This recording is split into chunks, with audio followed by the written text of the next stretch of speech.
8. Isaac Newton. 8.1 Potted biography. 1642, born in Lincolnshire, East Midlands of England. He was a small and weak baby. Father died before birth. Mother remarried when he was 2, and moved to live with new husband, leaving N with his grandparents on the farm until he was 12. Indifferent performance at school until there was an altercation with another student, after which time N applied himself and came top of the class. Major interest was making models and mechanical toys, but also was always absorbed in reading, and developed a lifelong habit of keeping a diary. Rural background. Wool St. Horpe Manor. School years. Left school at 16 and was meant to take over running the farm, but showed no aptitude or interest and was a disaster. His mother realized that Newton should go to university with strong encouragement of his school headmaster, and so arranged for him to finish school. This required boarding with a family in nearby town of Grantham. Husband of this family was a pharmacist, and Newton developed a lifelong interest in chemistry, as well as doctoring himself with various chemical remedies. Also fell in love with a Miss Story, a stepdaughter of his host, and became engaged to marry her ca. 1661. Cambridge University. 1661, went to Trinity College, Cambridge as a sizar. At this time Cambridge was rather backward intellectually, and new ideas of Copernicus, Galileo, Kepler, Descartes largely hadn't penetrated. Scholarship was focused on Aristotle and on voluminous theological studies. However, Trinity was a hotbed of Cartesian philosophy. The university, and the country, were also just recovering from the Puritanism of the Protectorate, and Charles II was proclaimed monarch in 1661. Newton would have studied arithmetic, Euclid, and trigonometry, classical and medieval Latin, logic and ethics. But he also studied optics with his tutor, read Kepler's optics, and struggled through Descartes' analytical geometry. 1665 graduated with BA degree. Back in Wool St. Horpe. In 1665 the university was closed due to a resurgence of the plague. Newton spent much of the next 2 years back at the family manor, quietly reading and thinking. During these golden years he made 3 classic discoveries that revolutionized the future of science. The mathematical method of flux ions, i.e. the calculus. Understanding the composition of light, and the law of universal gravitation. The chromatic aberration of refracting telescope led to his invention of a reflecting telescope. Newton's telescope. Cambridge professor. In 1667 Newton returned to Cambridge as a Fellow of Trinity. Engagement to Miss Story ended, or faded away.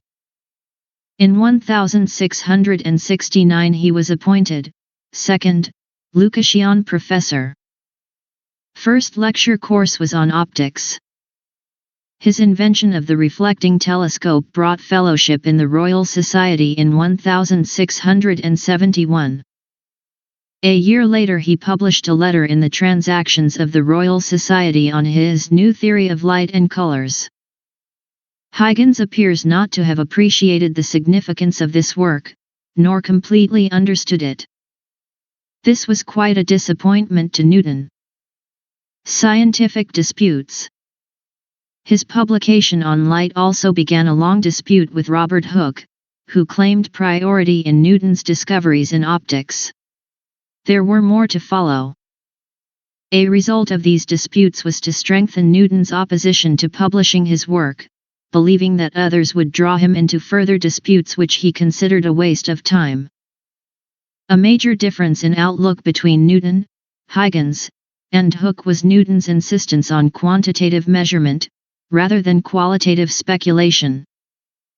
He did not send any further papers to the Royal Society on Optics, and in 1675 offered his resignation as fellow, in part because he believed the Society had not supported his ideas.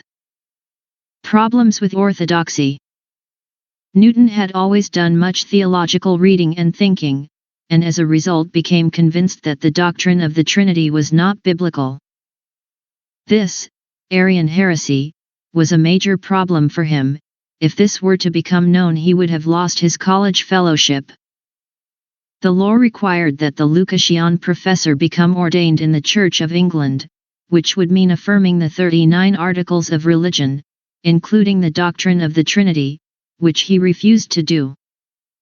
By 1675 he had given up hope, but at the last minute the king issued a royal dispensation, lifting the requirement that the Lucasian professor must take holy orders. Thus Charles II saved from oblivion one of the greatest scientists of all time. Life in Cambridge.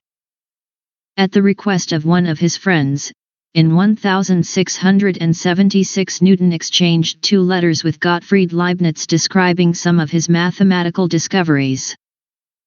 These were courteous and open, but later would become part of a long controversy over priority in discovery of the calculus. During this period, from ca 1669, Newton did much experimentation in chemistry and alchemy, i.e., transmutation of metals and finding an elixir for immortality, having studied all the ancient alchemical treatises. Newton's lifestyle was largely solitary. His concentration was extraordinary. He would become so engaged on a problem he would forget to eat and sleep. Publication of the Principia. In 1684 Edmund Halley visited Newton and asked what the shape of a planetary orbit would be if the force between it and the Sun varied as the inverse square of the distance between them. Newton replied that it would be an ellipse, and that he had worked it out years before. He later produced a proof for Halley, in the course of which he began developing a book-length discussion on the subject of motion of bodies in orbit. This was written out during 1685 and 1686 into his magnum opus.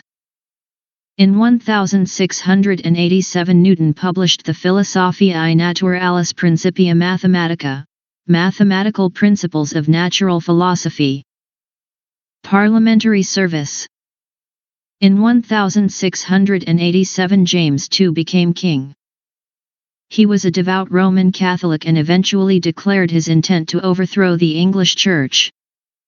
As an example, the monarch sent a letter to Cambridge commanding that a Benedictine monk should be given an MA degree without requiring him to sign the 39 Articles of Religion of the Anglican Church.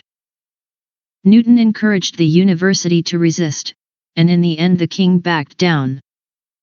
In 1688 the university chose Newton to represent them in the House of Commons for 2 years. He seems to have especially enjoyed this period in London and participation in the halls of government. Newton. Portrait of 1689. Aged 46. Newton's breakdown.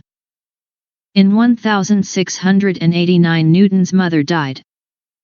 In 1692 a young Swiss mathematician, Fatio de Duillier, who was an admirer and had proposed to edit a new edition of the Principia, abruptly ended his friendship. In this period Newton also became obsessed with obtaining a government position, and felt let down by his friends when a position was not forthcoming. In 1692 he suffered a major mental breakdown. By 1693 he seems to have recovered, but had no interest in creative scientific work, despite the fact that the Principia was out of print and others were following up his ideas. Life in London. In 1694 one of Newton's former Trinity students, Charles Montague, later Lord Halifax, became Chancellor of the Exchequer. One of his decisions was the recoinage of English currency. In 1696 Newton was appointed Warden of the Mint, and the recoinage project was executed with great success. He moved to London and set up house with his niece, Catherine Barton. In 1699 Newton was appointed Master of the Mint, and held this position until his death. There is no doubt he carried out his duties as a civil servant with distinction. The great man. In 1699 the dispute between Leibniz and Newton became a major international conflict. Yet another major quarrel erupted between Newton and John Flamsteed, the Astronomer Royal. In 1703 Newton was elected President of the Royal Society, and continued so until he died. In 1704 Newton published his Optics, in English, and the Latin translation in 1706. It was wildly popular. In 1705 he was knighted. By this time Newton had become one of the most celebrated persons of his time. In 1727 Newton died and was buried in a spectacular tomb at Westminster Abbey. Newton, 1726. Newton's tomb, Westminster Abbey. 8.2 The Principia. Newton's title page changes for the second edition of the Principia. Principia Summary. Book I. Laws of Motion. Book 2. Hydrostatics and Hydrodynamics, in which Newton demolishes Descartes' vortex model for the planets. Book 3. Law of Universal Gravitation. Tides. Accounts of oblate shapes of the Earth and other planets. Masses of celestial objects in terms of mass of the Earth.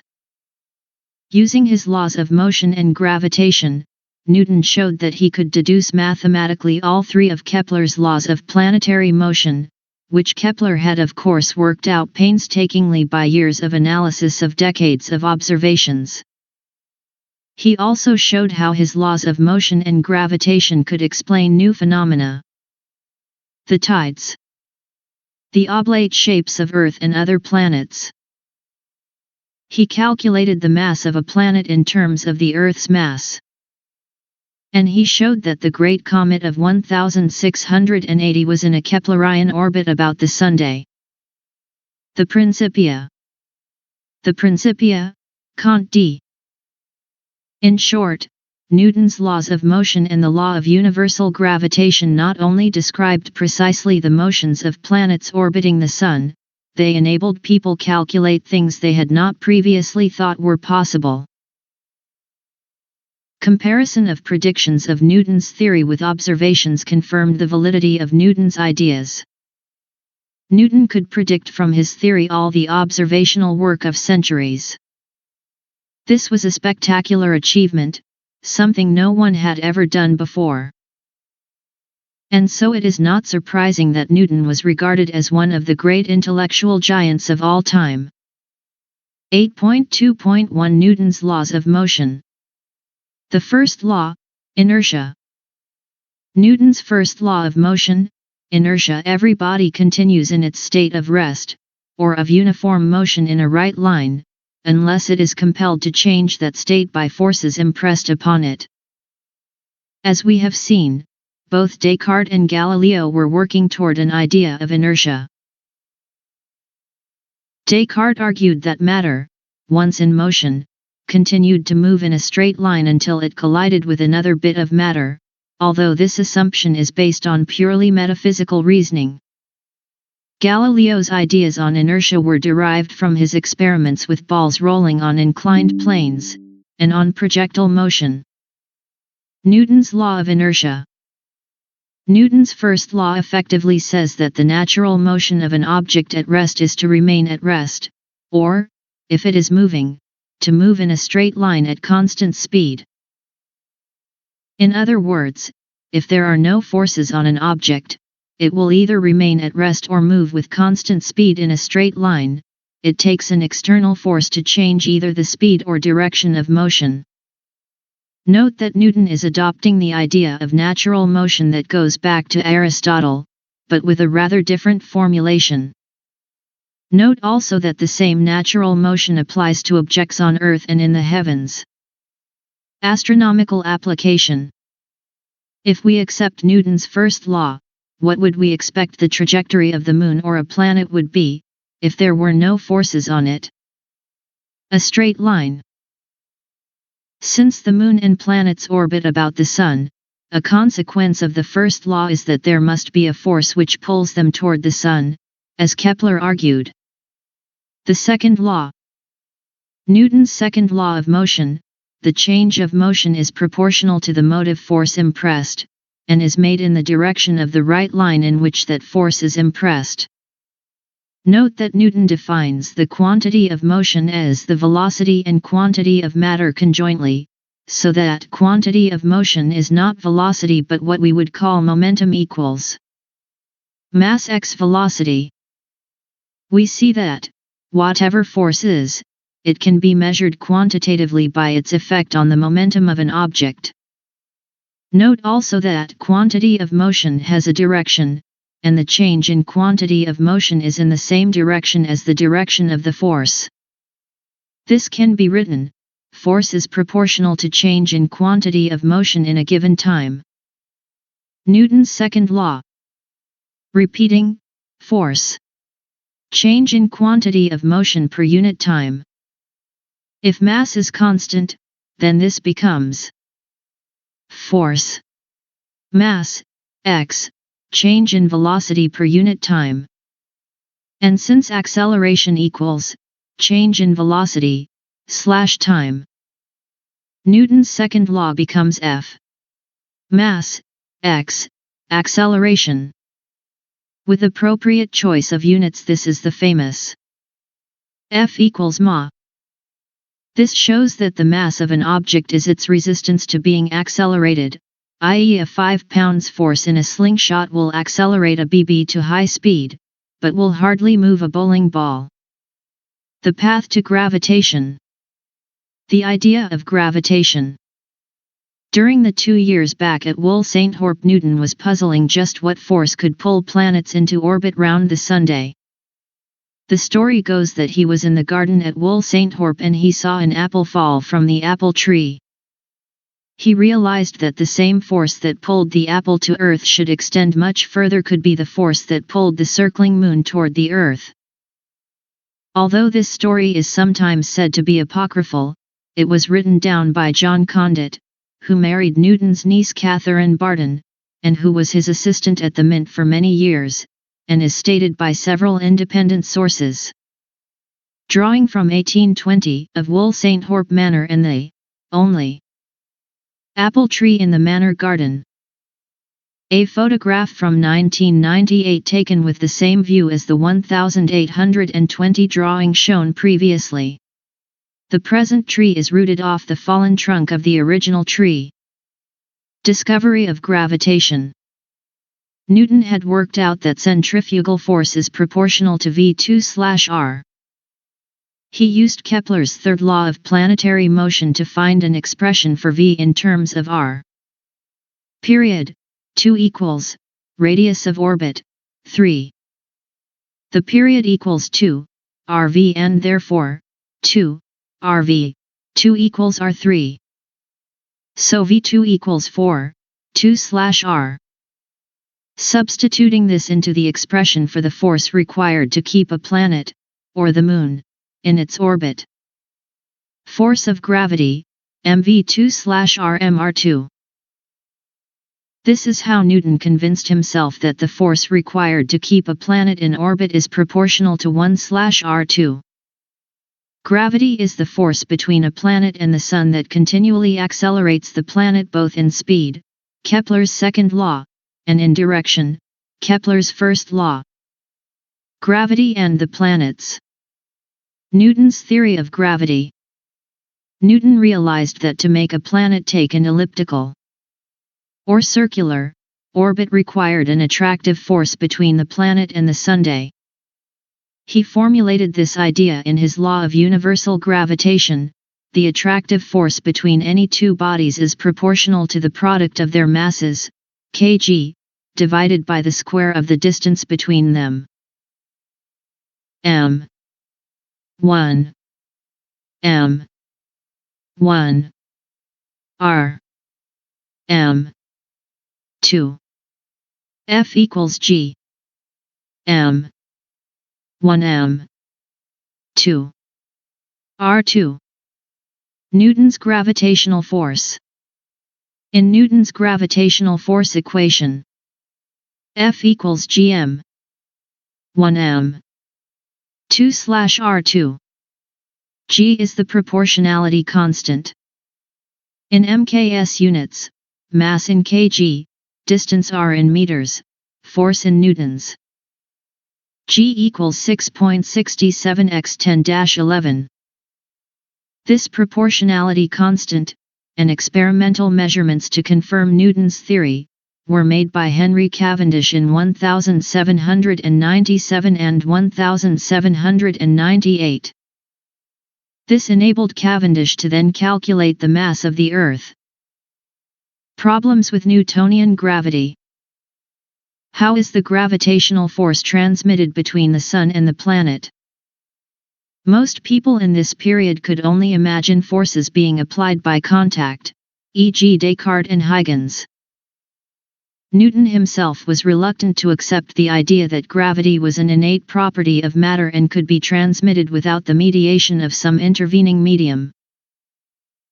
That one body may act upon another at a distance through a vacuum without the mediation of anything else, by and through which their action and force may be conveyed from one to another, is to me so great an absurdity that, I believe no man, who has in philosophic matters a competent faculty of thinking, could ever fall into it.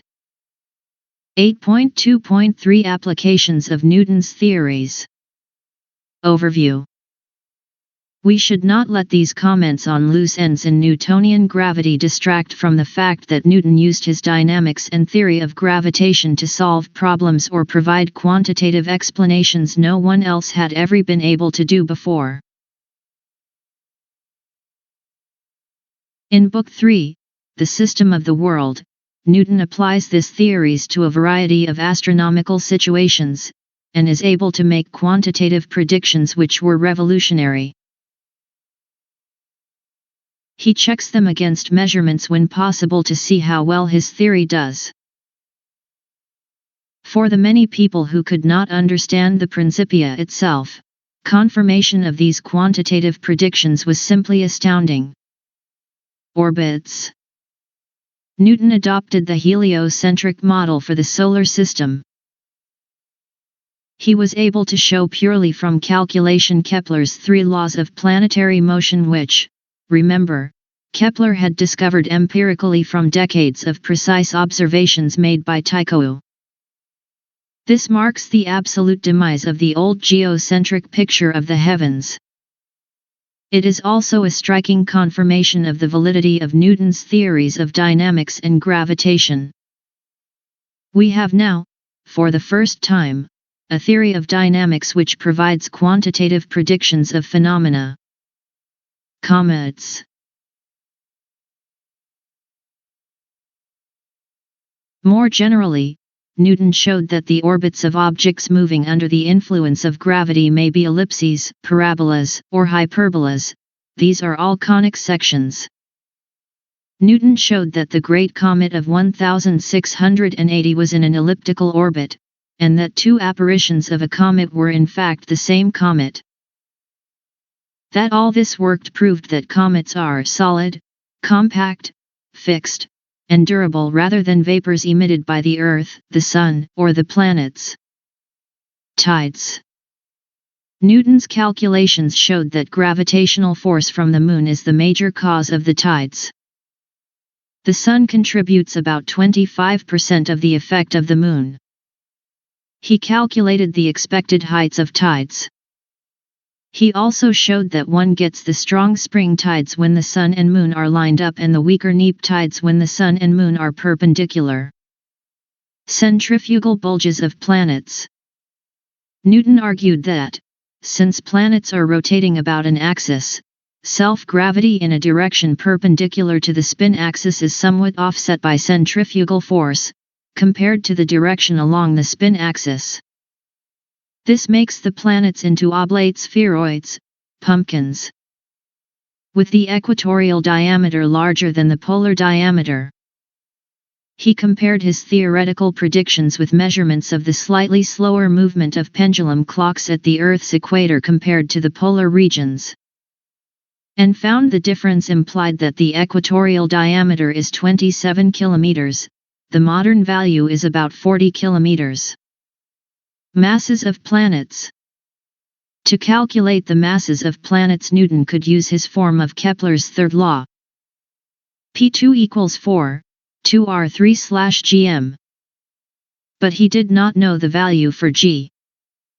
So he used the periods, p, and orbit radii, r, for the satellites of a planet and the Earth to get the product gm for each, and thereby the ratio of the planet's mass to that of the Earth. Example: Jupiter's moon Callisto. Period 16 days and r 4.9x moon's orbit radius. These give m. Jup/m. Earth 330. Modern value is 318. In summary, what Newton showed in Book 3 is that there are universal principles or laws that apply to a wide range of physical phenomena. These laws can be expressed in mathematical form, and can make quantitative predictions of the outcomes of experiments. This set the paradigm for physical science which remains with us to today. This also gave people the realization that there are likely other universal laws or principles which can similarly be found by creative thinking of a similar sort to Newton's use of reason for his discoveries. Ode to Newton. Here is the last stanza of Halley's Ode to Newton, which prefixed the Principia. Then ye who now on heavenly nectar fare, come celebrate with me in song the name of Newton, to the muses dear, for he unlocked the hidden treasuries of truth. So richly through his mind had Phoebus cast the radiance of his own divinity. Near the gods no mortal may approach. Nothing else can say so clearly the profound effect Newton's achievements had on intellectual life in the 17th c.